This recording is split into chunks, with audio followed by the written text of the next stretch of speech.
So mad already success అయింది and ఇప్పుడు mad square కూడా సూపర్ డూపర్ హిట్ అండ్ ఇవాళ మంచి రెస్పాన్స్ కూడా వచ్చింది. మనతో పాటు రామ్ నితిన్ అంటే ఈ సినిమాలో కళల రాకుమారుడు అమ్మాయిలు మంచిగా ప్రపోజ్ చేస్తూ ఉంటాడు కాబట్టి సో ఈ సినిమాలో ఐదుగురు కళలు రాకుమారులు ఉన్నారు సార్. నాతో పాటు నా నలుగురు ఫ్రెండ్స్. సో చెప్పండి. అండ్ ఈ మూవీ చూసిన తర్వాత నాకు అనిపించింది గౌరీప్రియ గారిని అంటే జస్ట్ ఒక 2 scenes లో కనిపించారు. అవును సార్. మిస్ అయినట్టు నేనా మీరా? నేను కూడా మిస్ అయ్యాను. మీరు మిస్ అయ్యారు కదా, మరి అదే చెప్పండి సార్. నేను మిస్ అయ్యలేదు నన్ను అడుగుతారండి. సో ఏం లేదు సార్, ఇది మొత్తం బాయ్స్ ఫిల్మ్ సార్. మీరు ఇప్పుడు గోవా మీ ఫ్రెండ్స్తో వెళ్ళినప్పుడు మీ గర్ల్ ఫ్రెండ్ తీసుకెళ్తారా? తీసుకెళ్తాం కానీ సపరేట్గా పెడతాం. ఎందుకు సెపరేట్గా పెడతారు? మనం ఎంజాయ్ చేయాలి కదా, మనం ఎంజాయ్ చేసే సీన్లు ఉండాలి కాబట్టి సినిమాలో. గౌరీ లేదు, మేబీ నెక్స్ట్ పార్ట్లో డెఫినెట్లీ వస్తుంది సార్. ఎలా అనిపిస్తుంది mad and mad square continue success మీ ముగ్గురికి కలిపి ఎలా అనిపిస్తుంది మీకు?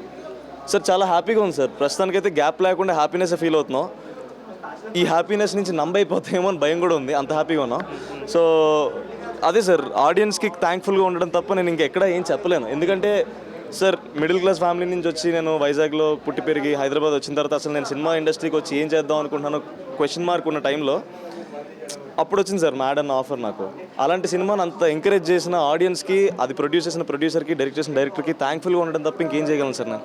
సెట్లో అంటే మీ ముగ్గురు అంటే ఆన్ స్క్రీన్ మేము చూస్తున్నాం మీ పర్ఫార్మెన్స్ ఎలా ఉందనేది. గ్యాప్లో సెట్ గ్యాప్లో మీ ఎలా ఉండేది మీ బాండింగ్ అంటే మీ అందరిది? పెద్ద తేడా ఉండదు సార్. సినిమాలో ఎలా ఉంటుంది ఆల్మోస్ట్ అలానే ఉంటుంది. అంటే మేబీ అది ట్రాన్స్లేట్ అవ్వడం వల్లే సినిమా అంత వర్క్ అయిందేమో.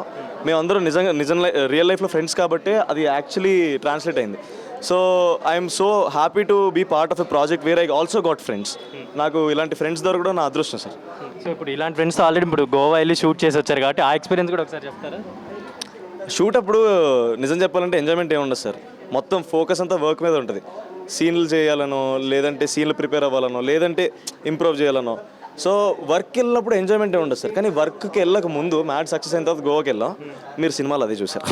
అండ్ అంటే ఇప్పుడు ఈ కాంబినేషన్ మూవీస్ కాకుండా ఇంకా ఎలాంటి మూవీస్ మీ నుంచి ఎక్స్పెక్ట్ చేయొచ్చు? ఆర్ఎల్స్ మీరు వెయిట్ చేసిన మూవీస్ కానీ? నా నుంచి అంటే అదే సార్, నేను ఎక్స్పెక్టేషన్స్ పెట్టాలనుకోవట్లేదు. నేను ఏం చేసినా కొంచెం డిఫరెంట్గా చేద్దాం అనుకుంటున్నాను సార్. అంటే పర్టికులర్గా ఇది ఎక్స్పెక్ట్ చేయండి నా నుంచి అని చెప్తే నేను రేపు పొద్దున్న వేరే దేనికో ఎక్సైట్ అయ్యి అది నేను ఇవ్వలేకపోతే ఆడియన్స్ డిసప్పాయింట్ అవ్వకూడదు కదా. సో నాకు తెలియదు సార్, నేను ఇంకా ఫిగర్ అవుట్ చేస్తున్నాను. నాకు నచ్చిన సినిమా నేను ఇప్పుడు దాకా ఇలాంటిది ఎక్కడా చూడలేదు కానీ చాలా బాగుంది అన్న సినిమా ఏదైనా నేను ఎక్సైట్ అవుతాను సార్. అలాంటి సినిమాలే చేస్తాను. అది ఇంకా అనౌన్స్మెంట్ వస్తేనే బాగుంటుంది సార్, నేను చెప్పడం కన్నా. సో ఇప్పుడు ఈ మ్యాడ్ స్క్వేర్లో మొత్తం మూవీ పరంగా మీ ఫేవరెట్ పర్సన్ ఎవరు? అంటే టీమ్ యాక్టర్స్ వీళ్ళందరిలో అంటున్నారా సార్? నాకు ప్రణయన్ అని మా డైరెక్షన్ డిపార్ట్మెంట్లో ఒక ఆయన చాలా ఇష్టం సార్.